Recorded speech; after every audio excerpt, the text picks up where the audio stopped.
Al-Habib Muhammad Lutfi bin Ali bin Yahya, Habib Lutfi bin Yahya, dilahirkan di Pekalongan. Tepatnya pada tanggal 10 November tahun 1946 atau pada tanggal 27 Rajab tahun 1367 Hijriah. Pada usia 12 tahun, beliau ikut pamannya Habib Muhammad di Indramayu, Jawa Barat. Sejak itu ia keluar masuk pesantren. Tak lama nyantri di Pondok Kerep Cirebon, Habib Lutfi mendapatkan beasiswa belajar ke Hadramaut Yaman. Saat itu, Habib Lutfi melaksanakan ibadah haji dan hendak kembali ke tanah air, tiba-tiba hatinya merasa tidak tenang dan gelisah. Tidak tahu apa sebabnya, padahal posisi Habib Lutfi saat itu sudah mau pulang dan telah memperoleh jatah kursi pesawat yang khusus untuk kembali lebih awal ke tanah air. Tetapi karena kegundahan hati Habib Lutfi tidak kunjung berhenti, beliau pun memutuskan untuk menunda kepulangan ke Indonesia. Habib Lutfi pun segera pergi ke kota Madinah. Habib Lutfi merasakan, saat itu seakan-akan dipanggil oleh baginda Nabi Muhammad.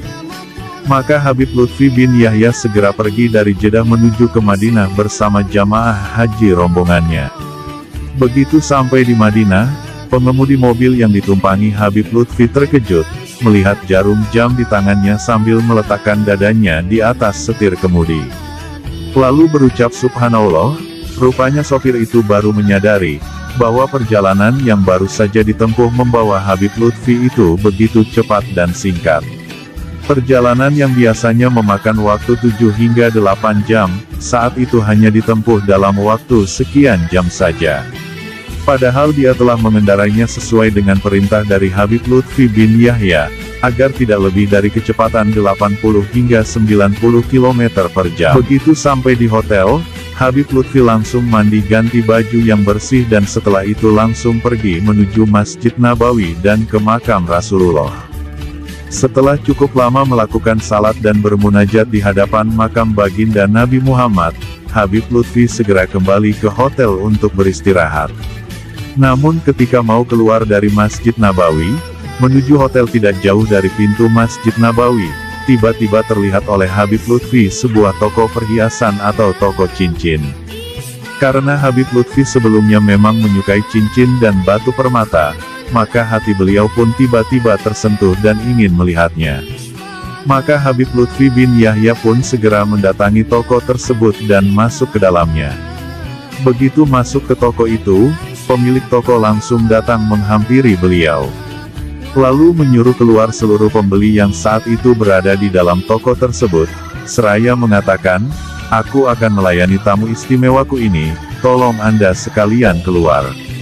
Maka keluarlah semua orang yang ada di dalam toko tersebut dan hanya tinggal Maulana Habib Lutfi bin Yahya di dalam toko bersama penjual cincin batu permata. Kemudian si penjual batu permata itu menggandeng tangan Habib Lutfi, menuju ke sebuah tempat dan membukakan sebuah lemari kaca yang di dalamnya, berisi sebuah cincin permata yang sangat istimewa. Begitu diambil dan dilihat memang betul itu adalah cincin permata yang sangat istimewa, dan penjual batu permata itu pun berkata kepada Habib Lutfi, "Aku berikan cincin permata ini untukmu sebagai hadiah," ucap sang pemilik toko. Mendengar itu Habib Lutfi pun terkejut dan beliau berkata, "Jangan, tidak usah, ini aku beli saja, berapa harganya?" ucap Habib Lutfi. Tapi si penjual itu tetap menjawab, "Tidak, karena yang memberi hadiah ini, sebenarnya adalah sang pemilik kubah warna hijau di atas sana," tangannya sambil menunjuk kubah warna hijau yang berada di atas makam baginda Nabi Muhammad. Di situ sangat terlihat jelas Habib Lutfi pun paham dan tanpa banyak kata.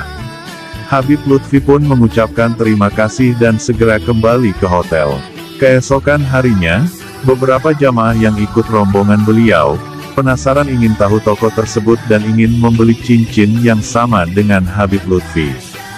Maka mereka pun segera pergi ke tempat toko cincin tersebut, tapi subhanallah apa yang terjadi, mereka sudah mencarinya ke sana kemari, tetapi toko tersebut sama sekali tidak ada dan ternyata, toko perhiasan yang semalam didatangi oleh Habib Lutfi, sekarang telah berubah menjadi toko pakaian keesokan harinya. Habib Lutfi bin Yahya juga menyempatkan untuk singgah ke rumah Syekh Sayyid Muhammad Alwi Al-Maliki dan ditanya, "Mana cincin permata yang kamu peroleh kemarin dari baginda Nabi?" tanya Syekh Sayyid Muhammad Alwi Al-Maliki. Rupanya Syekh Sayyid Muhammad Alwi Al-Maliki sudah tahu dan telah dikabari secara langsung oleh Rasulullah sebelumnya. Kemudian cincin tersebut dikeluarkan dan beliau serahkan kepada Syekh Sayyid Muhammad Alwi Al-Maliki. Maka cincin itu pun langsung dicium oleh Syekh Sayyid Muhammad Alwi Al-Maliki dan beliau letakkan di kedua mata dan tubuh beliau. Hingga sekarang, kata Habib Lutfi bin Yahya, cincin permata tersebut masih ada dan masih beliau simpan. Semoga kisah ini bisa bermanfaat dan menambah kecintaan kita kepada para ulama.